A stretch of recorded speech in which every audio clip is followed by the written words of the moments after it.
बहुत स्वागत आप दोनों खास मेहमानों का इस मंच पर आने के लिए। देखिए, हमारी कोशिश यही है कि वो जो चेहरे अभी तक सामने नहीं आए, जो प्रदेश को और खास तौर पर अगर इंदौर की मैं बात करूं, उसको आगे बढ़ा रहे हैं, तो आज इन्हीं की जुबानी हम यही उनसे जान रहे हैं कि किस तरह से वो अपने विजन के साथ आगे बढ़ रहे हैं, किस तरह से इंदौर को विकसित करने में उनकी अहम भूमिका है। और इस वक्त दो खास मेहमान मेरे साथ इस वक्त यहाँ पर मौजूद हैं, मिस्टर निकेत मंगल और साथ साथ हेमंत पवार हमारे साथ हैं।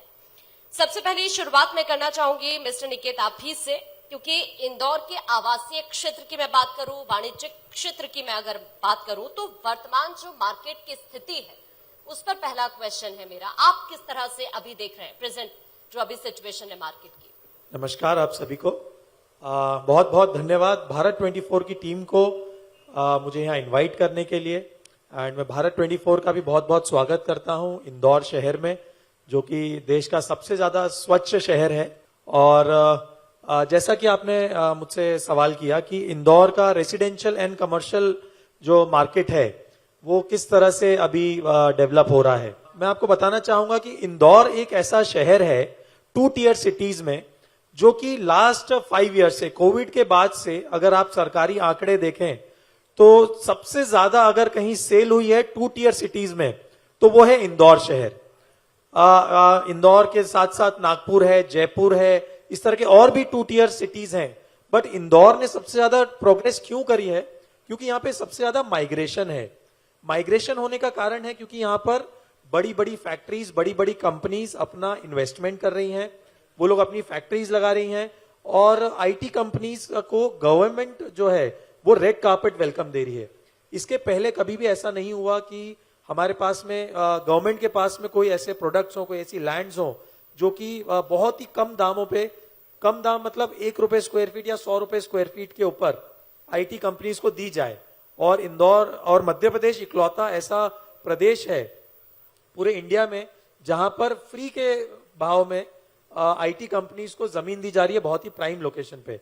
जिसका कारण है आप इंदौर में देख सकते हैं आईटी कंपनीज के नाम पर देश की सबसे बड़ी 2 कंपनीज टीसीएस एंड इन्फोसिस अपने सेंटर्स को लास्ट 5 ईयर से यहाँ पे संचालित कर रही हैं, जिसमें कम से कम 10,000 से ज्यादा इंप्लॉइज एक एक कंपनी में है, जिस कारण से इंदौर में माइग्रेशन बढ़ रही है। तो रेसिडेंशियल मार्केट और कमर्शियल मार्केट इन्हीं कंपनीज के कारण इंदौर में बढ़ रहा है, जिसके कारण से मार्केट भी ग्रो कर रहा है और प्रॉपर्टी प्राइसेस भी ग्रो कर रही है।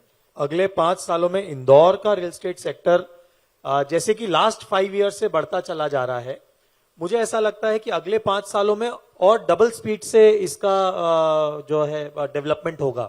उसका रीजन है क्योंकि इंदौर के आसपास, जैसे अगले 4 साल बाद इंदौर के पास में उज्जैन है, वहां पर सिंहस्थ होने वाला है, जिसके कारण पूरी मध्य प्रदेश सरकार और भारत सरकार बहुत सारा फंड इंदौर को दे रहे हैं, मध्य प्रदेश को दे रहे हैं वहां पे खर्चा करने के लिए। सो इसके कारण बहुत सारा डेवलपमेंट होगा, बहुत सारा बिजनेस क्रिएट होगा।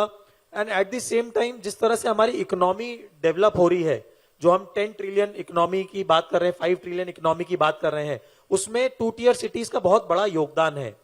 कारण दूसरा एक और है कि मेट्रो सिटीज में जो लोगों का रहने का लाइफस्टाइल है वो बहुत ज्यादा जटिल हो चुका है, जिसके कारण कई लोग 2 टियर सिटीज की तरफ मूव कर रहे हैं। और अगले 5 सालों में आप ये शिफ्ट होते हुए बहुत प्रोमिनेंटली देखेंगे। बहुत सारे लोग मेट्रो सिटीज से 2 टियर सिटीज में आना पसंद करेंगे। उसका कारण है कि यहाँ पे लो कॉस्ट ऑफ लिविंग है, ट्रैफिक में आपका टाइम नहीं जाता है, जो कि शायद आप भी मेट्रो सिटी से हैं, आप खुद जानते हैं कि आप लोग कितना समय अपना जीवन का महत्वपूर्ण ट्रैफिक में। अच्छा, आपने समय की बात की तो इसी से जुड़ा एक क्वेश्चन है मेरा, क्योंकि अभी जब मैं आपसे डिस्कस कर रही थी, क्या लगता है पहले के अकॉर्डिंग अभी चीजें रियल एस्टेट सेक्टर में इजी हुई है? क्योंकि गवर्नमेंट की भी यही कोशिश है, हर एक सेक्टर्स के जो लोग हैं उनको भी सरकार कोशिश करे कि थोड़ा इजी हो चीजें। कई बार होता है कि आपको एनओसी चाहिए, दफ्तरों के चक्कर काटने पड़ते हैं, तो अभी सिचुएशन किस तरह की है? देखिए, मैं आपके इस सवाल को 2 पॉइंट ऑफ व्यू से देखूंगा।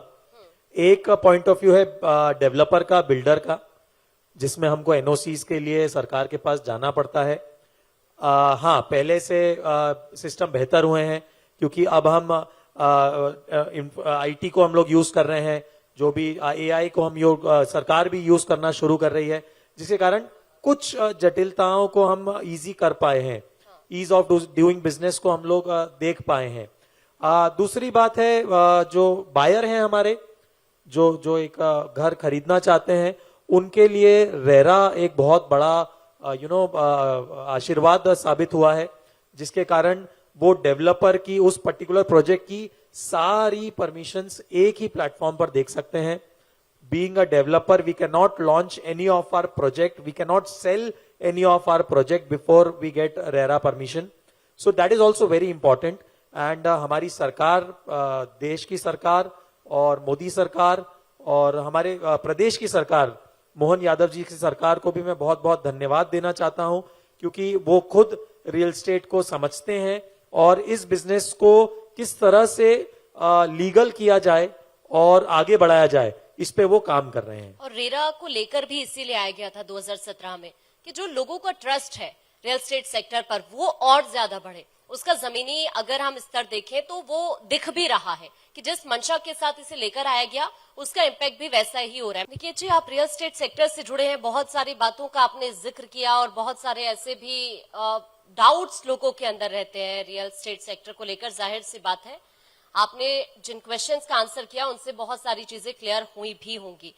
अब आपसे मेरा क्वेश्चन कि रेरा का भी आपने जिक्र किया और आपने ये भी बताया कि कैसे अगर अभी जो सिचुएशन को समझा जाए कि लोगों का ट्रस्ट बढ़ रहा है, ग्राउंड रिपोर्ट क्या कहती है? आपको क्या वाकई ऐसा लगता है कि रेरा को जिस मंशा के साथ लेकर आया गया था कि ऑनलाइन चीजें सरल हो पाए, पहले होता था कि आप लोग हैं जैसे बहुत सारे दफ्तरों के चक्कर काटना आपको पड़ता था, क्या लगता है कि अब जो जनता के मन में ट्रस्ट है वो आपके लिए बढ़ पाया है पहले के अकॉर्डिंग? अभी उसमें सफलता मिलती दिखी है या फिर जो दफ्तरों के चक्कर काटना पड़ता था वो थोड़ा कम हुआ या ऐसी सिचुएशन अभी भी है? देखिए, दफ्तरों के चक्कर तो हम काट ही रहे हैं। रियल एस्टेट इतना आसान बिजनेस नहीं है, क्योंकि कई सारी परमिशंस होती हैं। हमको कोई भी एक प्रोजेक्ट शुरू करने के पहले कम से कम 20 डिपार्टमेंट्स को हमको कांटेक्ट करना पड़ता है और उनसे परमिशंस लेना पड़ती हैं। और उन सबके फादर डिपार्टमेंट इज रेरा। सारे डिपार्टमेंट्स के बाद सबसे बड़ा डिपार्टमेंट आता है रेरा, जो कि एक और विंडो है हमारे लिए, जहां पर हमको सारे परमिशंस चेक कराना पड़ते हैं। तो हाँ, डेवलपर के लिए जरूर जटिल हुआ है परमिशंस लाना, but again I would say कि रेरा कस्टमर्स के लिए बहुत अच्छा हुआ है। जैसा कि आपका सवाल है कि कस्टमर्स को इसके लिए ईज हुआ है कि नहीं, तो मैं बोलूंगा कि बहुत ज्यादा ईज हुआ है। हमारे पास कोई भी कस्टमर आता है, ब्रोकर्स भी आते हैं, तो सबसे पहला सवाल करते हैं कि आपका प्रोजेक्ट रेरा अप्रूव्ड है या नहीं। So that is very important, क्योंकि 2017 के पहले रेरा नहीं था, तब जैसा डेवलपर चाहता था वैसा वो कर सकता था। कई प्रोजेक्ट्स आज भी डिलीवर नहीं हुए हैं। बड़ी बड़ी कंपनीज, जो कि देश की बड़ी बड़ी कंपनीज हैं, उनके प्रोजेक्ट्स, आज इंदौर में भी एक ऐसी कंपनी है जो कि अब सहारा, मैं नाम भी लेना चाहूंगा उस कंपनी का, उनने पूरे देश में प्रोजेक्ट्स करे और आज कोई भी प्रोजेक्ट डिलीवर नहीं है। तब अगर रेरा होता तो शायद ये स्थिति नहीं होती। तो उसके बाद जो नई पीढ़ी आई है रियल एस्टेट डेवलपर्स की, वो भी बहुत सजग हो गई है अपनी परमिशंस को लेकर, अपने डेवलपमेंट को लेकर, इनोवेशन को लेकर। हमारी कंपनी द एनएम ग्रुप में हम लोग सबसे ज्यादा ध्यान देते हैं इनोवेशन को, कि हम कोई भी प्रोडक्ट शहर के लिए लेकर आए तो वो बहुत इनोवेटिव हो, उसमें कंस्ट्रक्शन टेक्नोलॉजी हम लोग जो यूज करें वो बहुत अलग हो। इससे जरूर हमारी कॉस्टिंग बढ़ती है, but we deliver the best product to our customers. और यही एक कस्टमर के लिए बहुत जरूरी है, क्योंकि वो अपनी जीवन पूंजी लगा देता है एक जमीन को खरीदने के लिए, एक अपना नया आशियाना बनाने के लिए। निकेत जी, जो आपसे क्वेश्चन किए मैंने, उन सभी का जो आपने जवाब दिया है, जो लोगों के डाउट्स हैं वो सब क्लियर हो गए होंगे रियल एस्टेट सेक्टर को लेकर। बहुत शुक्रिया।